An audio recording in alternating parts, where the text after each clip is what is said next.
Mbak Mutia, kebebasan itu didapat bagaimana waktu itu? Negara, jadi I owe so much to this country. Pernyataan presiden, pernyataan negara yang mengatakan bahwa dia betul adalah warga negara Indonesia, karena kuncinya cuma itu ketika itu. Mereka mau make sure bahwa ini benar-benar warga negara Indonesia, dan saya sangat dihormati ketika mereka tahu betul-betul dari Indonesia, karena kita salah satu yang juga memberikan pengakuan di awal-awal terhadap kemerdekaan di Irak. Sehingga kemudian, dan pernyataannya mereka mantau televisi kan. Waktu itu Al Jazeera menayangkan semua pernyataan para tokoh-tokoh agama yang kemudian minta pembebasan, dan itu yang membuat mereka kemudian membebaskan. Tapi dari kejadian itu akhirnya Mbak Mutia mendapat penghargaan jurnalistik Elizabeth O'Neill ya. Nanti kita tanya ya. Oh iya. Nanti kita tanya ya seperti apa prosesnya sampai dapat penghargaan itu. Jangan kemana-mana, tetap di Saatnya Perempuan Bicara. Masih di Saatnya Perempuan Bicara. Wow, tadi aku udah ngedengerin ceritanya dari Kamu Tia, bener-bener merinding banget. Pengalamannya luar biasa banget Kak. Dan tapi setelah kejadian itu Kamu Tia mendapatkan penghargaan jurnalistik Elizabeth O'Neill. Nah, itu setelah berapa lama dari kejadian itu Kak? Lupa aku. Karena alhamdulillah habis itu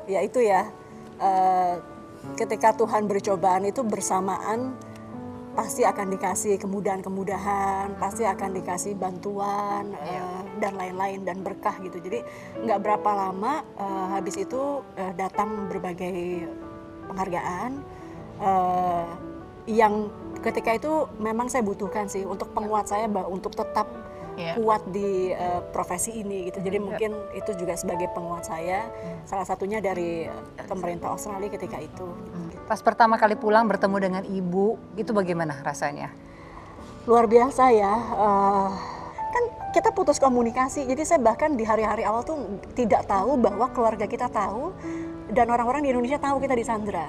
Mungkin mereka cuma taunya kita hilang gitu loh. Kemudian di perjalanan diberitahu oleh tim penjemput, baik dari pemerintah maupun dari media group ketika itu, bahwa ibu kamu nunggu ya, keluarga berat, terus anak-anak yatim doain kamu gitu. Terus kan kita, aduh, anak-anak yatim kita nggak kenal sama kita, tapi mereka mau doain. Terus banyak doa dari berbagai daerah di Indonesia. Jadi di sepanjang perjalanan itu nangis terharu gitu kan. Karena baru tahu. Jadi selama 7 hari itu kita nggak tahu. Gimana pembebasannya itu di satu titik dilepas gitu mereka aja? Hanya Atau di satu titik, kemudian mereka lepas, kita kembali sendiri sampai perbatasan Jordan. Besokannya ketemu dengan perwakilan dari Indonesia dan kemudian masuk pulang. Jordan. Ada satu titik yang sampai gini nggak? Wah, udah kapok nih, nggak mau lagi nih jadi wartawan gara-gara disandra. Enggak sih, alhamdulillah enggak. Karena waktu itu ya di rumah saya, ibu saya cerita di rumah tuh wartawan tuh numpuk, tidur juga di situ. Jadi mama tuh juga, ya saya bersyukur dia ikut masak-masak, ikut nyiapin makanan, itu membantu dia supaya nggak terlalu sedih. Sekarang masuk ke dunia politik, backgroundnya jurnalis. Itu pertama kali belajarnya susah nggak? Susah, tapi Apa saya yang punya paling sulit? teman-teman yang dulu saya wawancara.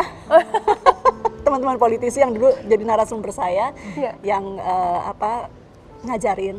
Modal dari jurnalis ini, pekerjaan jurnalis ini untuk masuk ke pekerjaan berikutnya sebagai politisi itu apa paling banyak? Network kah atau Komunikasinya, karena kita kan salah satu tugasnya juga adalah penyerapan aspirasi. Kalau ngobrol aja sih biasa, mungkin orang bisa tapi dari obrolan itu informasi apa yang penting untuk ditarik, mana yang harus diperjuangkan, mana yang harus prioritas. Itu yang saya banyak belajar ketika saya jadi jurnalis.